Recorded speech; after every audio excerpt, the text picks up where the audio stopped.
მოგესალმებით მეგობრებო China-Cars.lg, ჩვენ ვიმყოფებით ისევ ჩინეთში. ჩვენ მოვედით ჩვენი ჩინური პარტნიორების კიდევ ერთ ავტოსალონში. ეს ავტოსალონი მიეკუთვნება ორ ბრენდს, ეს არის Wei და Tenki. ამაზე ყველაფერზე მოგვიანებით აგიხსნით რა არის. მაგრამ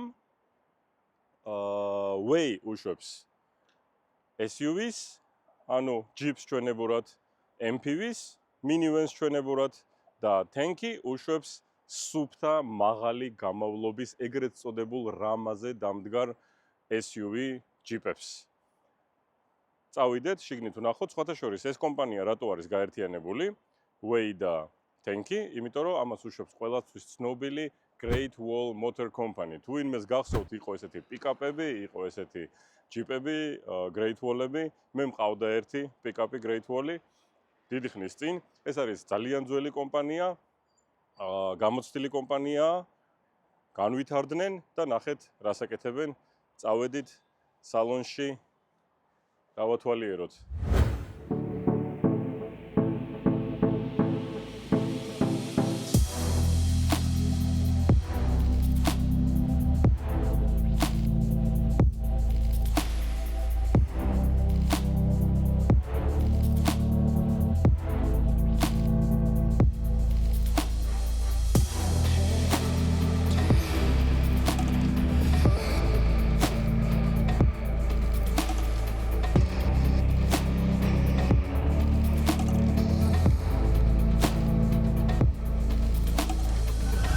აი მოვედით ტანკ 300-მდე.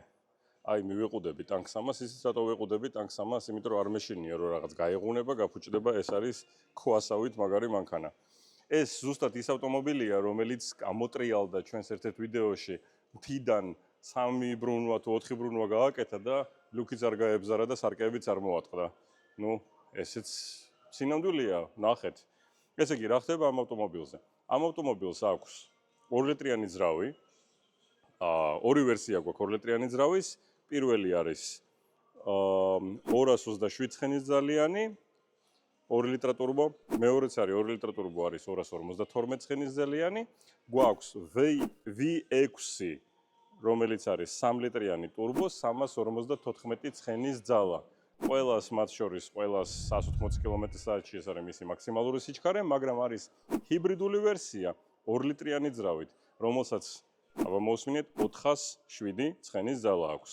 და რაც თავარია, წვავს, ეს არის plug-in hybrid, შეგიძლიათ დატენოთ და ისე იმუშავებს. ესე იგი, plug-in hybrid წვავს სრული დატენილი ელემენტით და სრული ავზით, მთლიანად გავსებული ავზით, საშუალოდ დაწვავს 3 რაღაც პატარა პლუსით litrს 100 კილომეტრზე, რო დაითვალოთ. რაც ეხება 3 ლიტრიან მოტორს, 3 ლიტრიან ტურბოს, წვავს მიახლოებით 12 litrს 100 კილომეტრზე, მაგრამ ეს აბსოლუტურად ჩვეულებრივი ბენზინის ავტომობილია. წამოდით დავათვალიეროთ, რა ხდება შიგნით. ესე იგი, შეხედეთ, როგორ იღება კარები, გამოდის ქვევიდან ფეხის დასადები. შეხედეთ, რა მყარი რამეა, არ იღუნება. როცა ვხურავთ, რა თქმა უნდა, ეგრევე უკანადის. ამას აქვს შავი ფერის სალონი, ჩავჯდები ახლა გაჩვენებთ, მე ვარ 191 სანტიმეტრი სიმაღლეში, მშვენივრად ვეტევი, აი მშვენივრად ვეტევი, საკმაოდ ბრუტალური სალონია. შეხედეთ უბრალოდ გადასართავი სიჩქარეების როგორ გამოიყურება. ეს არის როგორც თვითმფრინავის რაღაც გადასართავი, ჯოისტიკივითაა დიდი უზარმაზარი, ეკრანები, ყველაფერი საკმაოდ ხარისხიანია. რაც ძალიან გასაკვირია მანქანისთვის, რომელიც უნდა დადიოდეს და კედლებზე ძრებოდეს და პრინციპში ძრება კიდევაც. მინდა გითხრათ, რომ ვზივარ ზევით, ვხედავ ყველაფერს, თითქოს მართლა ტანკში ვზივარ. ესე იგი, რა ხდება Tenk 300-ის ინტერიერში? ყველაფერი გამოიყურება ძალიან ბრუტალურად და ფუტურისტულად. შეხედეთ, როგორი გადასართავი არის, სიჩქარეების ჯოისტიკი, ესე უნდა მოკიდოთ და ესე უნდა ამოძრავოთ იქით-აქეთ. გვერდით აღილაკებით, რავი, უამრავი რაღაცა. წინ სავარძლებს აქვს გათფობა, გაგრილება, ეს პარკინგის გათიშვებია, ეს მოცურების სისტემა, ავტომატური პარკინგი, მუხრუჭი, ელექტრონული მუხრუჭი, მართვის რეჟიმები ეკოდან დაწყებული, რავი, სათხართ ქვიშაში, ამაში, იმაში. აქვე არის USB-A, USB-C, 12 ვოლტიანი. სხვათა შორის ეს არის უსადენო ტელეფონის დამტენი, ნახვრეტებიანია და ქვევიდან უბერავს ჰაერი. ყველაფერი ძალიან გემრიელად ტრიალებს, შუაში ნახეთ როგორი საათია. შუაში საათია. საჭე სასიამოვნო მოსაკიდებელია, საკმაოდ წვრილია. ეკრანები აქ საკმაოდ ნორმალური ზომაა.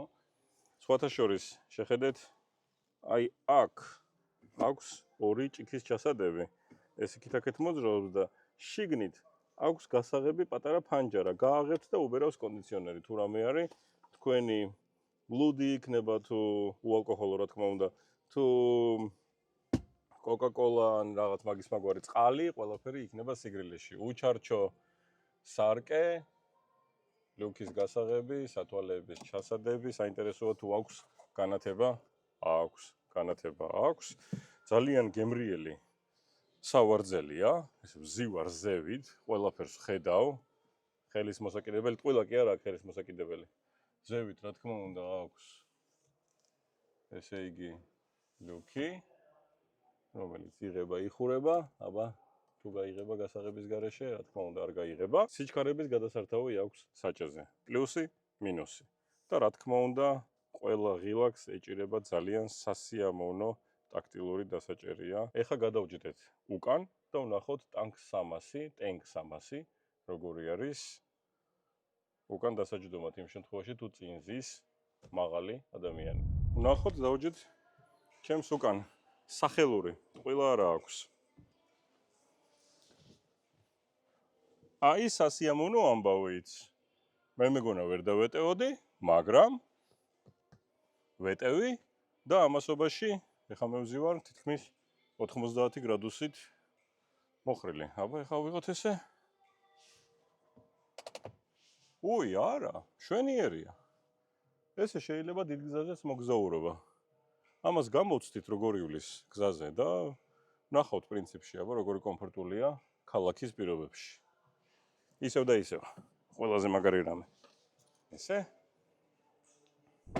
ტანკ 300 ჭრიჭინ ტესტი.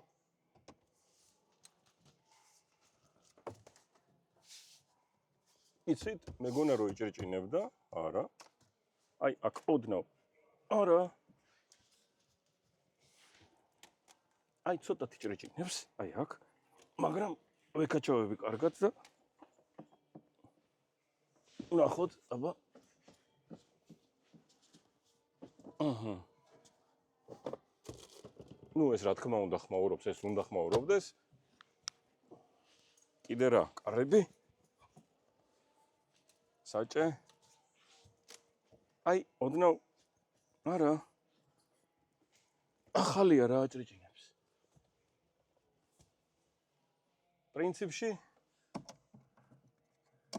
პრინციპში ჭრიჭინ ტესტი გაიარა. კიდევ ერთხელ შევძვათ მანქანაში და ვათვალიეროთ რა არის კიდევ უკან. სახელური დავჯექით, გადავძვერით. რა გვაქვს აქ? ესე იგი, სალონი საკმაოდ უკან, საკმაოდ მარტივია, მაგრამ ყველაფერი რაც საჭიროა არის. დავიწყოთ იქიდან, რომ სახურავი უკან ზევით ადის. ანუ პრინციპში მთელი მუშტის სიგრძე ადგილი მაქვს სახურავამდე, რაც კლაუსტროფობიას არ მექმნის.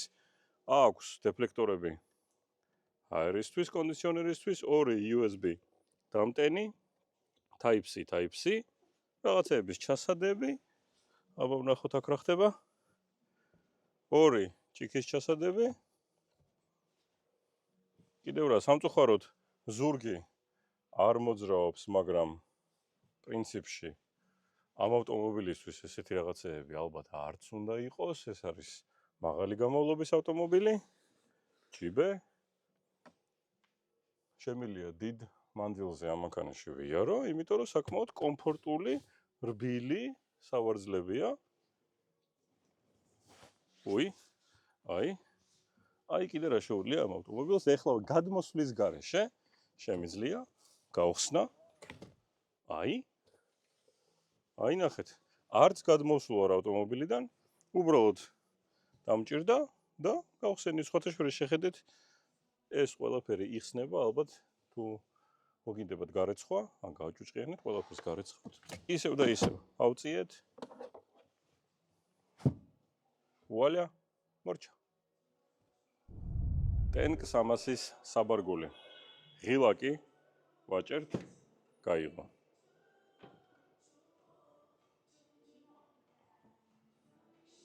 აქ გვაქვს ბადე, რომელშიც რაღაცეების ჩადება შეიძლება, 2 ჯიბე, რაღაცეების ჩამოსაკიდებელი, ავარიული გასახსნელი უკანა კარების. მე მგონი, ბევრი რამ ჩაეტევა, საკმაოდ.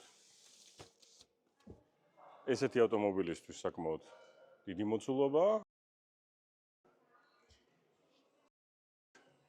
წარმოვიდგინეთ, ეს სულ ერთი დიდი რკინის კონსტრუქციაა.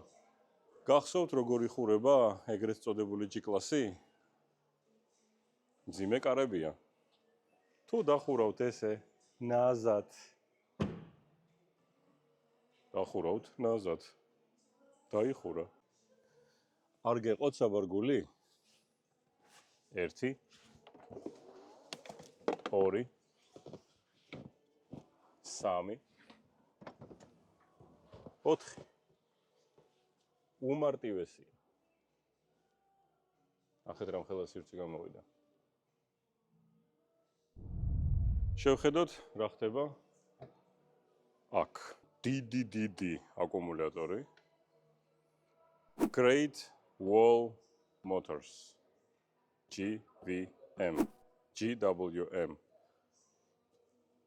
საკმაოდ პატარა ძრავად ჩანს, მაგრამ ის ნიუანსი რაც მე არ მომწონს. შეხედეთ. აქედან შემიძლია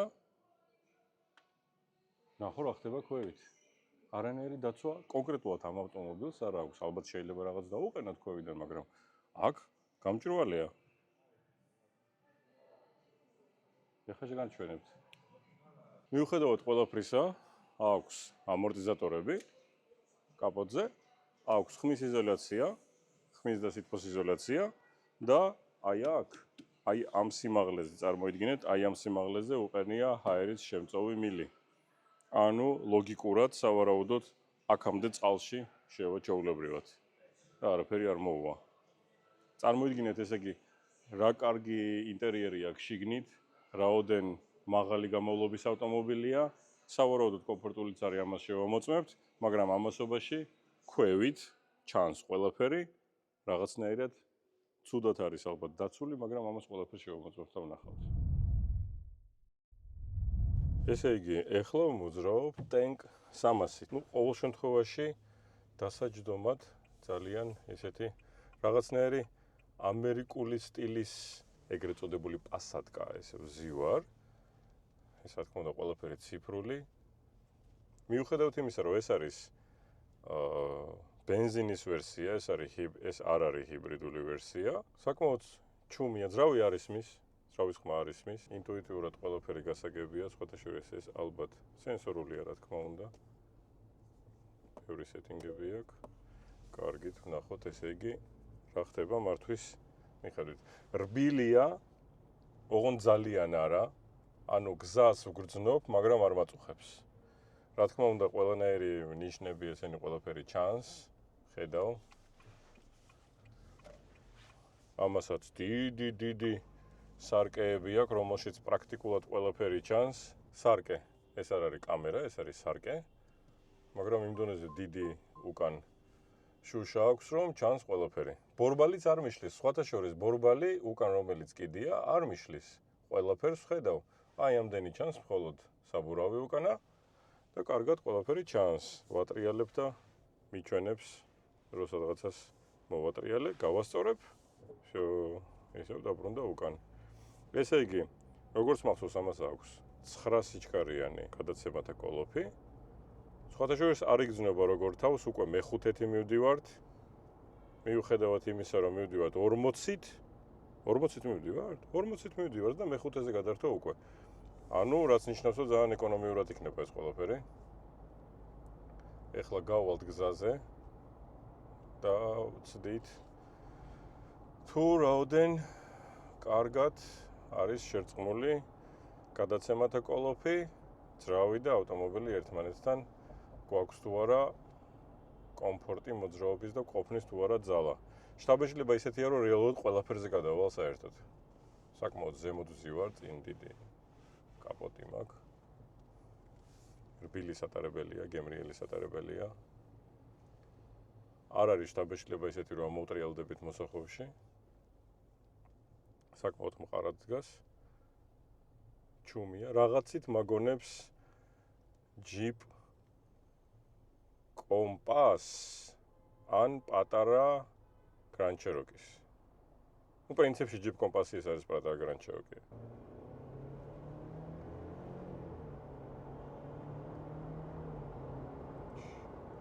მიდის, ანუ გიჟივით სიმძლავრე არა აქვს, მაგრამ მიდის რთავს კომფორტულად იმ თავის 2 ლიტრიანი ძრავისთვის პრინციპში მშვენიერია. თავისი ზაპასი აქვს, ბევრი სიჩქარეები აქვს და პრინციპში რაღაცას აძრომა თუ დაგჭირდებათ, თავისუფლად აძროებით, თან მით უმეტეს ეხა მივდივართ ყველაზე მარტივ რეჟიმში, ავტომატურ რეჟიმში, სადაც გვაქვს, რა გვაქვს, უკანა წამყვანით მივდივართ ეხლა, ასევე გვექნება 4-4-ზე და 4-4-ზე low. პრინციპში ალბათ ესეთი ავტომობილისთვის 2 ლიტრიანი ძრავით ჩუმია ძალა ყოფნის 前方2公里中山东路因车流量大，有 1.8公里拥堵，预计通行时间13分钟。 რა თქმა უნდა, კიო მითხრა ყოფნისო, ყველაფერიო, შენ ვარ ენერგიულო, ყველაფერს მე თვითონ ვიზავო. საუბრობდით ეს თქვა. იცით რა შეა საქმე? ალბათ ყოველდღიურადაც ქალაქში სასიარულოდ ვერ ვხედავ ვერაფერ იმას, თუ რა შემიძლია ვთქვა, რომ იცით ეს მაღალი გამოვლობის ავტომობილია და არაკომფორტული იქნება ქალაქში თქო, არა, ვერ ვიტყვი. მე ესეთ ავტომობილს შევიძენდი და ყოველ დღე ვივლიდი ქალაქში. განსაკუთრებით სასიამოვნო გზნობა ის, რომ ვიცი, რომ მიუხედავად იმისა, რომ ძალიან კომფორტულად მოძრაობ, ეს მიკროფონი როგორ გამას მიქნას, იმიტომ კანტოვკეთ ჩამოწეული მაქვევით, კომფორტულად შემიძლია ვიმოძრაო ქალაქში, ვზივარ მაღლა, კომფორტულად ყოველ დღე და თუ დამჭირდა, უცებ ესე დამჭირდა და მომინდა სადღაცას წასვლა, სადღაცას შორს, სადღაცას აუძვრე ბორდიურზე, ქვებზე, მთაში წავიდე, ну დამჭირდა უცებ რა, ამ მანქანით შემიძლია ყველაფერი გავაკეთო. და ძალიან სასიამოვნოა ის, რომ ესეთი მაღალი გამოვლობის ავტომობილი, რომელიც 3-ჯერ ამოტრიალდა, მთიდან ჩამოვარდა 3-ჯერ ამოტრიალდა და ლუკიც არ გაებზარა, ესეთი მაღალი გამძლეობის ავტომობილის მართვის დროს არ გძნობთ იმას, რომ ქალაქში რაღაც დისკომფორტი შეიძლება გქონდეთ პირიქით. ძალიან კომფორტული ავტომობილია. მოკლედ ძალიან მინდოდა მე პირადად ამ მანქანის ამ ავტომობილის გამოცდა, ამ ავტომობილის ტესტ-დრაივი. მაინტერესებდა თუ ესეთი მაღალი გამოვლობის ავტომობილი თუ შეიძლებოდა ესეთი ავტომობილით ქალაქში ყოველდღიურად მოძრაობა კომფორტით და მინდა გითხრათ, რომ ქალაქის ტესტი გაიარა. ამან რო off-road ტესტი გაიარა, მაგაზე ზედმეტია საუბარი, მაგრამ ქალაქის ტესტი გაიარა. ამ ავტომობილით ყოველ დღე შეიძლება მოძრაობა კომფორტულად. ეს არის ტანკ 300. მეგობრებო და თუ გნებავთ ტანკ 300-ის ყიდვა, შეგიძლიათ მოგწეროთ ან დაგვირეკოთ China Cars.gz-ზე და ამ ავტომობილს ჩამოგიყვანთ ყველაზე დაბალ ფასში.